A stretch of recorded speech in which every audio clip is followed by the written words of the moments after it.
nosotros comenzamos ya el año pasado, desde el mes de octubre,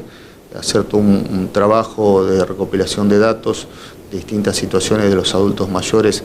en la provincia de Santa Fe, y nos encontramos con una temática tal vez que pasa muy desapercibida para el común de la gente, que son los adultos mayores con discapacidad, que muchas veces detrás de la pérdida de sus padres se encuentran sin ningún tipo de contención, y muchas veces terminan en psiquiátricos o en lugares los cuales no son adecuados para un verdadero desarrollo de su propia vida. En este caso proponemos a la provincia de Santa Fe la creación de los hogares. No es una cuestión de generar muchos hogares, sino hogares muy puntuales para adultos mayores con discapacidad, donde tengan la contención que corresponde y que puedan seguir desarrollando una calidad de vida como corresponde. Esto nos lleva también a crear la Defensoría de los Adultos Mayores en la provincia de Santa Fe, que no la tenemos, y esa Defensoría no solo va a trabajar con las personas adultas con discapacidad, sino también con los adultos mayores que son víctimas de violencia. Nosotros vamos hablando que estamos en el 2020 y en la Argentina tenemos aproximadamente 7 millones de adultos mayores. Cuando lleguemos al 2050 vamos a tener mucho más adultos mayores que niños y adolescentes, porque se ha estirado de alguna manera lo que es la calidad de vida y los años de vida de un adulto mayor. Ante una persona tal vez vivía hasta los 60 años, hoy llega a vivir hasta los 90 años.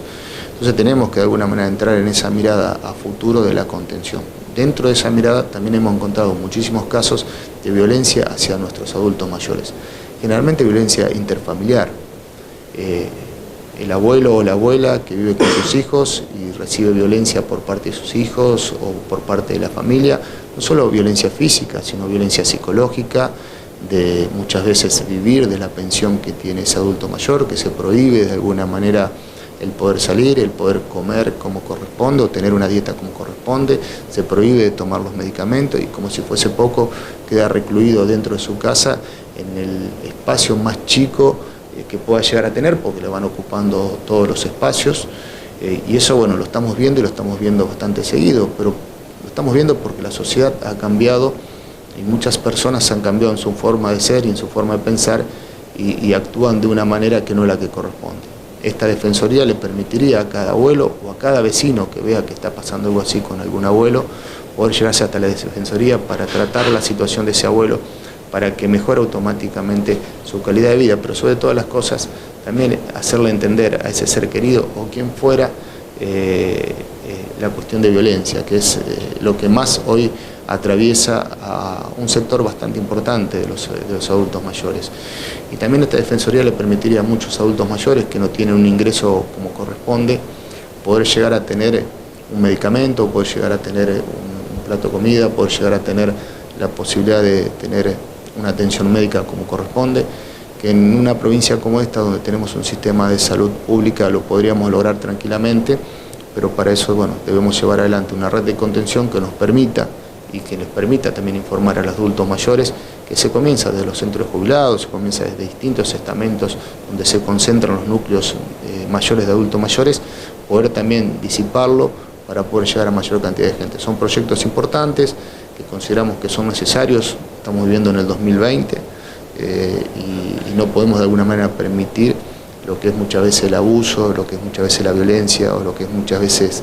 el aislamiento de un abuelo en el mejor momento de su vida. Y por otro lado, otros proyectos que son importantes, el proyecto Pirotecnia Cero, que lo hemos terminado hace muy poco, uno de los proyectos, creería, más importantes de la provincia de Santa Fe, donde se toman todas las aristas, donde no tiene ningún tipo de vicio legal, y donde habla de alguna manera esta Pirotecnia Cero en la provincia de Santa Fe, pero no desde el senador Giacomino presentando un proyecto, sino ese proyecto acompañado por el Colegio de Psicólogos, por el Colegio de Psiquiatras, por pediatras, por fonoaudiólogos,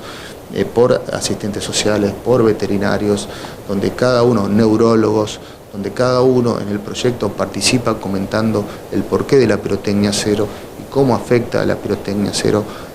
a las personas, cómo afecta a los animales, cómo afecta al medio ambiente, cómo puede generar un accidente en una persona, y paralelamente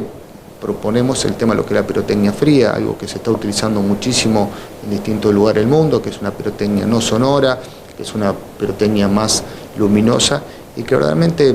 es mucho más interesante que lo que es la pirotecnia sonora. Es decir, que un proyecto del cual seguramente lo vamos a tratar a lo largo de todo este año,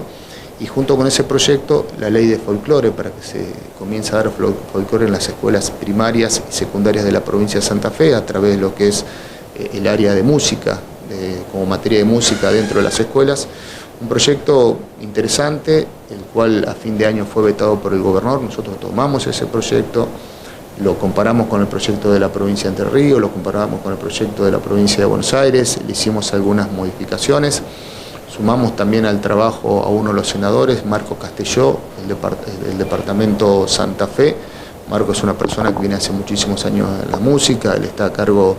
de un grupo musical, conoce muchísimo de la temática de cómo llevar adelante la defensa de la música o del folclore, en este caso, como práctica en las escuelas. Y bueno, también es un proyecto el cual pensamos desarrollar, un proyecto que viene también vetado por parte del gobernador, pero bueno, se han hecho de alguna manera las modificaciones que ha tenido dentro de ese veto, que nos permite poder nuevamente restablecer ese proyecto y llevarlo adelante.